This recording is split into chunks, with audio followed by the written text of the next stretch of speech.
ICN news में आपका स्वागत है। आप देख रहे हैं झलक हर खबर की।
एक अंतिम बात आप लोगों से कहना चाहते हैं कि अभी आतंकवाद के नाम पर लखनऊ में 2 दिन 3 दिन पहले 2 नौजवानों को पकड़ लिया गया और जब उनके घरों से बातचीत की गई तो साफ साफ सामने आया कि वो गिरफ्तारी की वहाँ नाटक की गई। किसी की राजस्थान में गिरफ्तारी की गई, किसी की कहीं गिरफ्तारी की गई और एक पूरा पेश किया गया जैसे कि अलकायदा और इससे जोड़ करके कि उत्तर प्रदेश में भी बहुत आतंकवाद की तरफ बढ़ रहा है और एक खतरा है जिससे योगी सरकार लड़ रही। हम समझते हैं कि यह भी एक ध्यान भटकाने का। हम जानते हैं कि 10 साल जेल में रहने के बाद अचानक पता चलता है कि उन्होंने कोई गुनाह नहीं किया है। उनके 10 साल का क्या होगा। आज तक आतंकवाद के नाम पर एक केस में किसी को सजा नहीं हो पाई। हर बार ऐसे गलत नौजवानों को पकड़ा जाता है।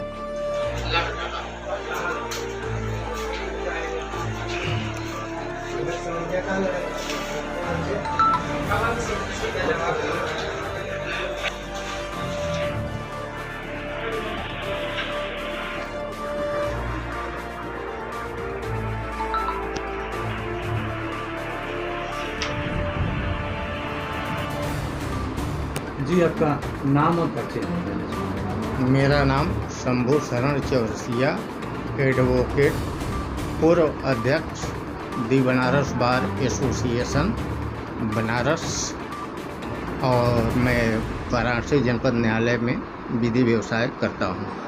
वकील साहब जी, आपके देश के प्रधानमंत्री कल हम लोगों के वाराणसी आगमन में हैं, उसको लेकर कई करोड़ों का सौगात भी देंगे काशीवासियों को। जब भी आते हैं तो वे काशीवासियों को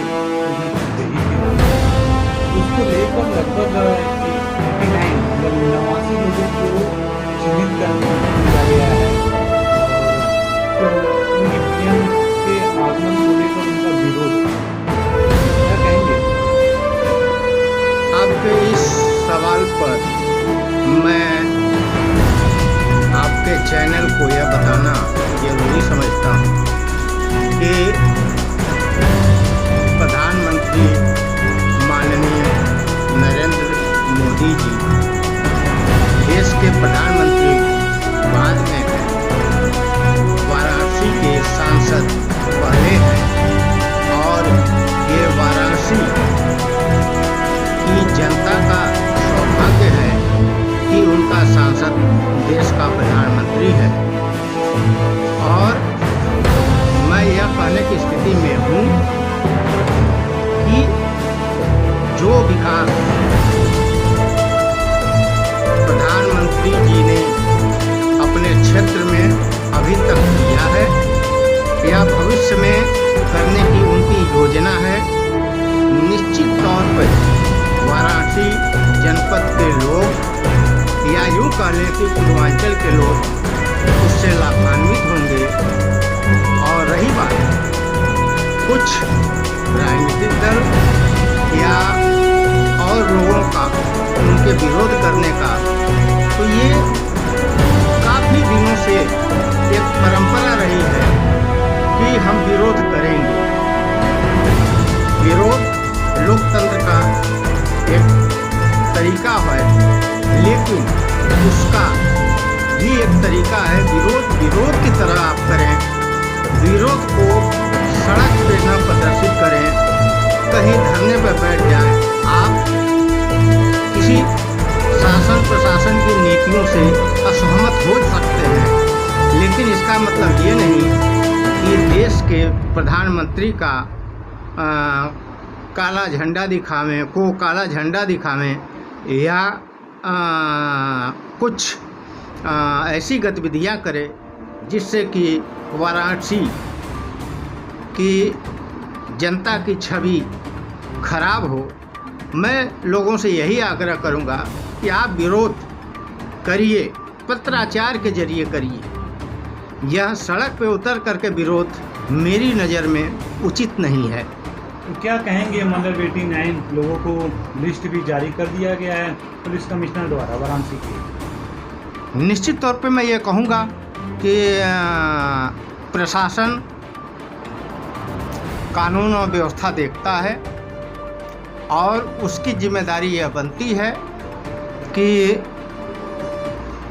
किसी के भी कार्यक्रम में, ये तो देश के प्रधानमंत्री जी का कार्यक्रम है, मुख्यमंत्री जी भी आते हैं या कोई ऐसी शख्सियत आती है जिसका लोग विरोध करते हैं, तो शासन प्रशासन का यह दायित्व बनता है कि उनके कार्यक्रम में कोई व्यवधान न पड़े, इसलिए उनको रोका जाता है, उनको प्रतिबंधित किया जाता है, उनको चिन्हित किया जाता है। यह एक सामान्य प्रक्रिया है, इसको अन्यथा नहीं लेना चाहिए।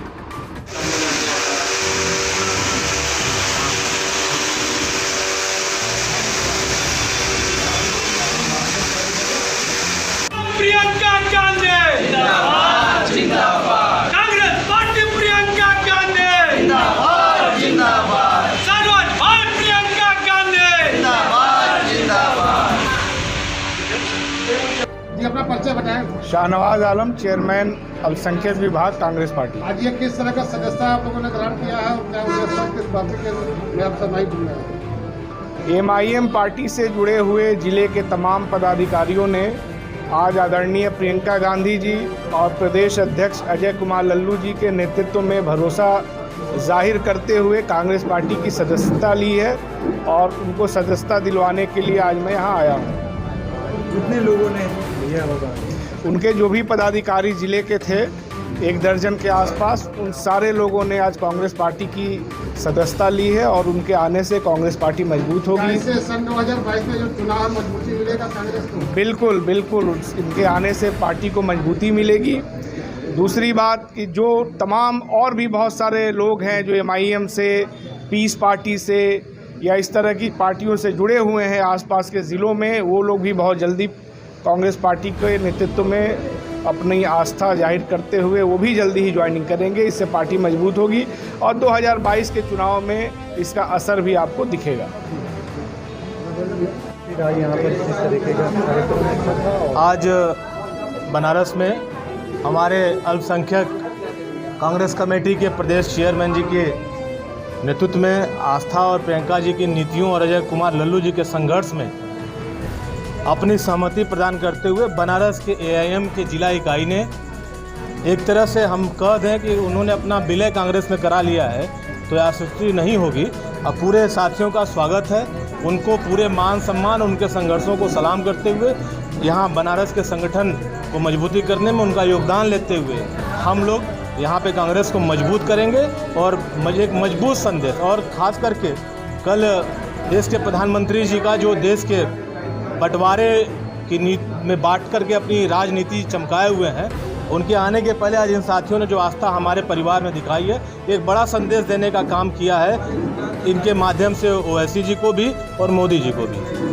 आप कहेंगे कृपा शंकर सिंह ने बीजेपी ज्वाइन? कृपा शंकर सिंह जैसे लोग राजनीति के, मैं कहूँ जहाँ तक छोटी मुँह बड़ी बात हो कि ये लोग राजनीति के लाइजनर हैं और कांग्रेस में और सत्ता के साथ ये लोग बने रहना चाहते हैं। इन लोग जब कांग्रेस की सरकार थी तो बहुत बढ़ चढ़ के बोलते थे और कांग्रेस इनको संरक्षित करती थी। आज जब जरूरत इनके परिश्रम की, श्रम की कांग्रेस को थी तो ये लोग भाग खड़े हुए, जा करके जो कांग्रेस के खिलाफ जो लोग काम करते हैं उस विचारधारा के साथ जुड़ गए लोग। लेकिन उनका फिर आरोप है कि लगभग मैं 7 से 8 बार सोनिया गांधी से फिर मिलने फिर गया, लेकिन फिर हमको मिले नहीं। भैया पूरी महाराष्ट्र में ताकत कांग्रेस के ये लोग थे, चेहरे ये लोग थे, पूरी पार्टी की स्थिति के जिम्मेदार ये लोग हैं। उसके बावजूद ये तो बहानेबाजी है, उनको भागना था और भाग खड़े हुए। लेकिन इस ऐसे लोगों के जाने से हम लोग की सेहत पे कोई फ़र्क नहीं पड़ता। कांग्रेस पार्टी आम कार्यकर्ताओं की पार्टी, हम लोग दिन रात मेहनत करके प्रियंका जी के हाथों को मजबूत कर रहे हैं, राहुल गांधी जी के हाथों को मजबूत कर रहे हैं।